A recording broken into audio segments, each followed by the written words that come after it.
Good morning, PCU and PGI family. This is Dr. Joseph Cheong, sending my warmest greeting from Singapore.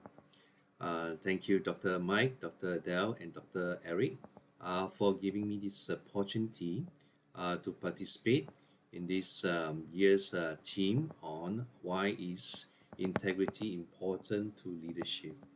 I shall now share screen to just give a very short thoughts on this subject.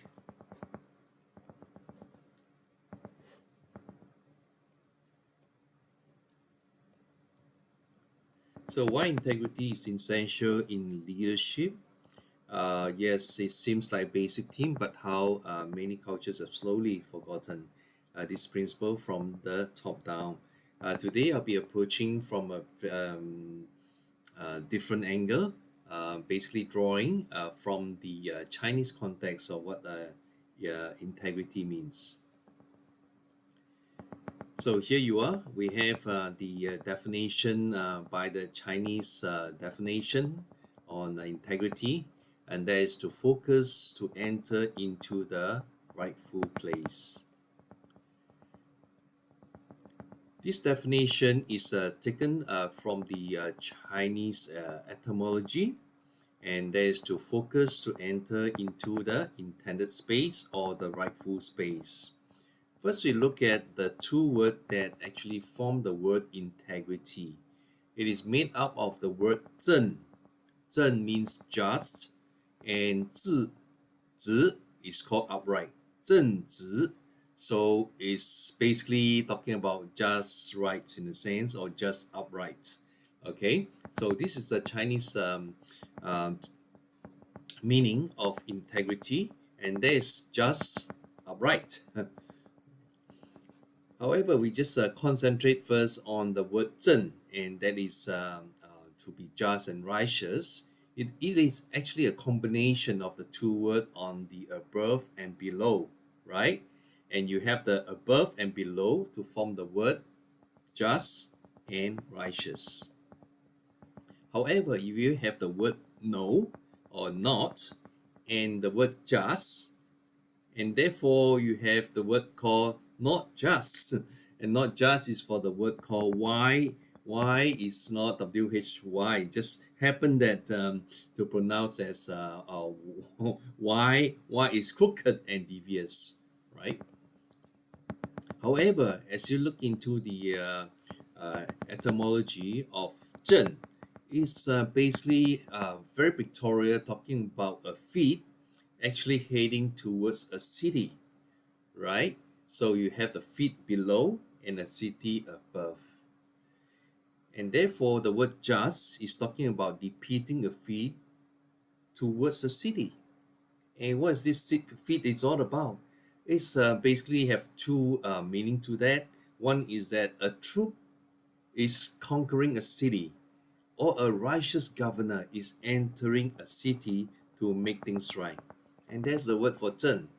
However, it's not the whole part of integrity yet, because it's just the first part of integrity. And that's to make things right in terms of entering the city and even to conquer it.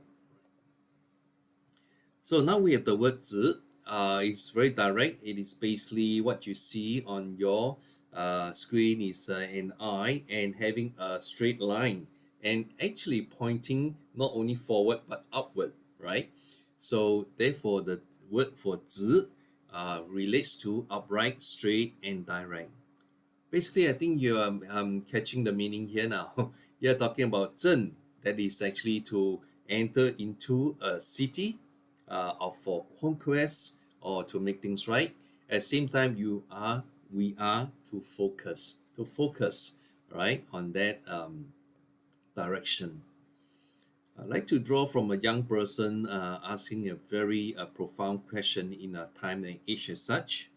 And we are talking, and the person asks, basically everyone knows what is right and wrong, yet we do the wrong thing, and I want to know why. Uh, Again, it's a very basic question, but this is why we are talking about integrity today, right? So you and I know that integrity was lost on the very first day when humans chose to decide what is good and evil for and by ourselves. And that is the story of Adam and Eve, representing us all. And so, because we have compromised our integrity from day one, we decided to have law and order in order to make the world um, right, in a sense. But since we have compromised our integrity, you find that it is revealed in this word called law and order. In Chinese, it's called 法律. 法律 is called law and order, right? Now, there is a difference between this law and order, okay, and the law in the Bible, okay? To man is called 法律, but you will never find this 法律 in the Bible in a Chinese context. All right, I'll tell you shortly what it means. Um, Here we are talking about the lawmakers may not able to maintain orders all the time or always, right? So we have first the law and then come the order. But I have just mentioned earlier that the Bible in the Chinese context did not speak about law and order. It was a flip of the two words called 律法, right? So 律法 first come the order and followed by the law. And so on the former, we talk about the lawmakers may not be able to use law to maintain orders. But if we were to understand what the Bible taught about, it's not law and order, but the sequence of order and law, a top-down thing. One who honor God's order must also observe the law. Of course, not including laws as against the principle of the Bible and Christ. Right. So because of the time factor, I'm just basically sharing clips of some thoughts as how we address this word called integrity, right? So the world is looking to the government what the church must do. And here we are. To the government is law first and then come the order. And this is what the church must do. And that's to perhaps once and again put it right. Remember the word integrity, 正直. All right, that's to enter into the rightful place. And that rightful place is basically to put the order right of first having the order of God. And therefore, it will help people to abide to law that will bring peace, that will bring justice, that will bring true order. And this is what the church must do. And yet we see the turmoils and the many uncertain things that's happening in our world today.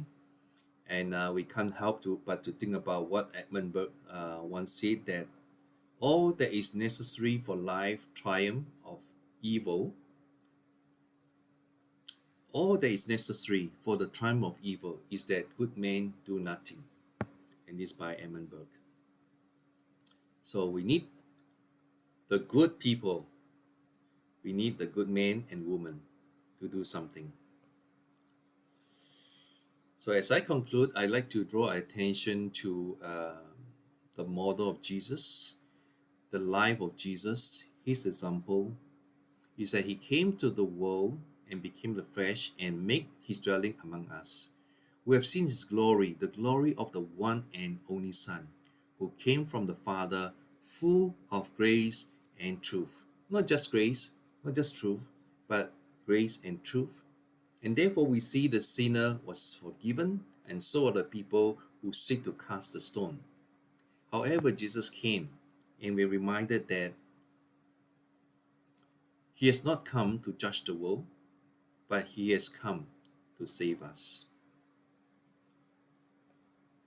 And this is the mandate for all who are leaders in the different mountains, in the different sphere of influence.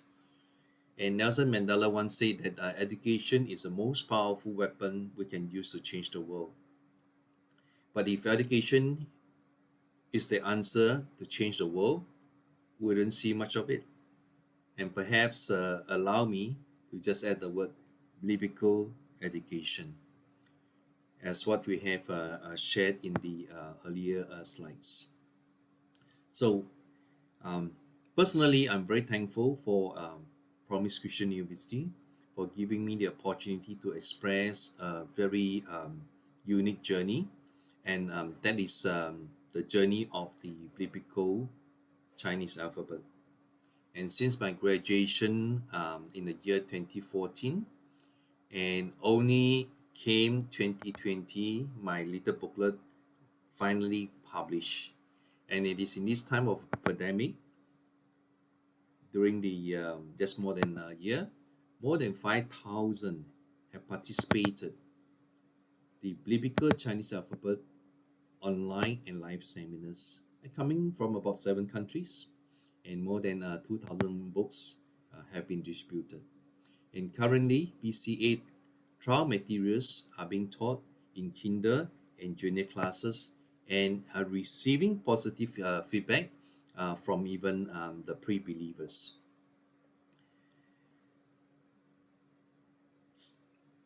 And in this session, and with through the participants' involvement, we realize that biblical Chinese alphabet